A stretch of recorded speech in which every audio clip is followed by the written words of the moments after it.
J'ai suivi l'invité du dimanche avec Vittorio De Sica, il y a 2 semaines à peu près, et De Sica nous a dit que pour lui, Bertolucci était le jeune metteur en scène italien ayant le plus de possibilités, le plus doué, oui. D'ailleurs, nous allons faire la connaissance de Bertolucci et de Trintignant. Nous allons retrouver Trintignant, son principal interprète, et nous allons mieux les connaître, surtout connaître Bertolucci, à travers tous les détails qu'il donne à nos enquêteurs. De la bourgeoisie.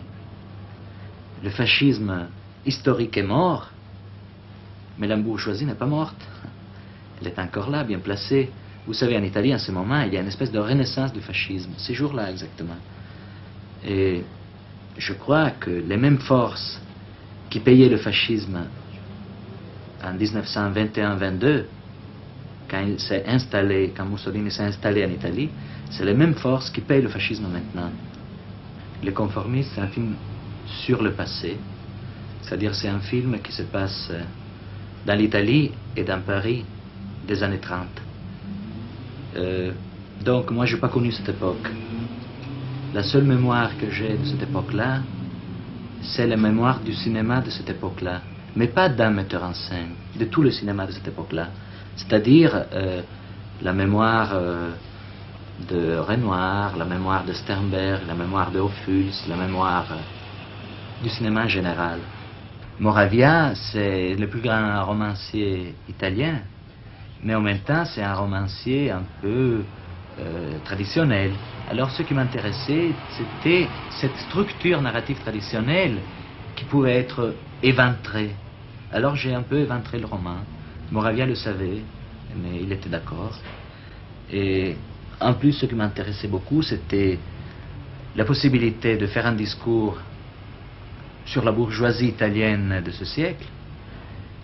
Et ce qui m'intriguait, je trouvais très, très fort, c'était l'intuition que Moravia a eue, surtout du personnage de Jean-Louis, c'est-à-dire du personnage du conformiste.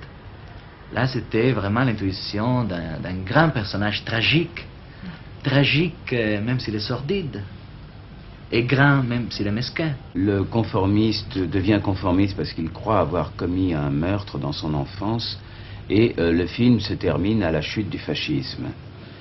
C'est-à-dire, c'est en juillet 1943. Et en une nuit, enfin, toute l'Italie qui était fasciste devient antifasciste. Et cette nuit-là, le personnage sort dans la rue et il rencontre le personnage qu'il croyait avoir tué, qui est joué par Pierre Clémenti. Il le rencontre et en même temps que la chute du fascisme, c'est vraiment la négation et la conclusion que toute sa vie a été une erreur totale. Être conformiste, ça veut dire ne l'être pas au fond, c'est-à-dire ça veut dire avoir besoin d'être conformiste. C'est une espèce de tension vers la normalité. Quelqu'un qui se sent normal n'a pas du tout le problème du conformisme. D'après Moravia, d'après Bernard aussi, pour rentrer dans la société, il faut payer. Pour être conformiste, il faut payer son entrée dans la société. C'est-à-dire qu'on n'est pas accepté comme ça, il faut payer. C'est une espèce de contrat. Oui, c'est un contrat. Entre l'individu et l'État. Oui. Et là, c'est un cas extrême, puisque le fascisme est quand même une époque de violence, et le conformiste paie en commettant un meurtre.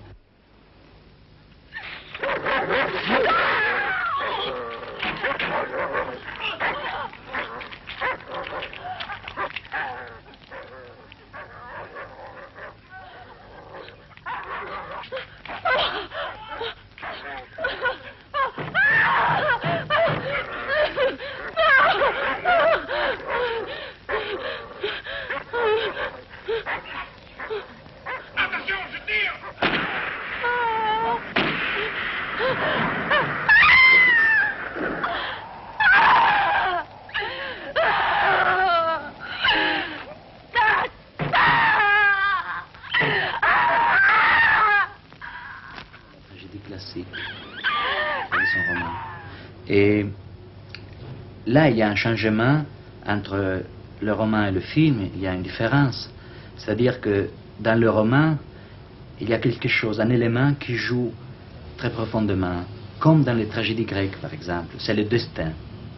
C'est le destin qui fait que le conformiste, dans son enfance, il commet un meurtre, il tue un chauffeur homosexuel. C'est le destin qui lui fait rencontrer une certaine fille, c'est le destin qui le pousse à faire tout ce qu'il fait. Et ça dans le roman. Dans le film, au contraire, je crois que le changement, ça a été ça. Au lieu du destin, d'abord nous avons lu Freud, il y a l'inconscient. C'est-à-dire l'inconscient de Marcello, de Jean-Louis, du personnage conformiste, a pris le rôle du destin. J'ai jamais eu un rôle dans lequel on me demande autant de choses qui sont en moi mais que je cache. Je crois que tous les rapports entre les conformistes et les femmes, et les hommes aussi, dans le film, tous les rapports qui lient les personnages dans le film, c'est des rapports à peu près sexuels, basés sur une espèce d'échange magnétique, sensuel, etc. Ça me gêne de dire ça là, et puis, mais c'est vraiment, de tous les films que j'ai faits, c'est le conformiste que je considère comme le plus beau, absolument, de tous ceux auxquels j'ai participé.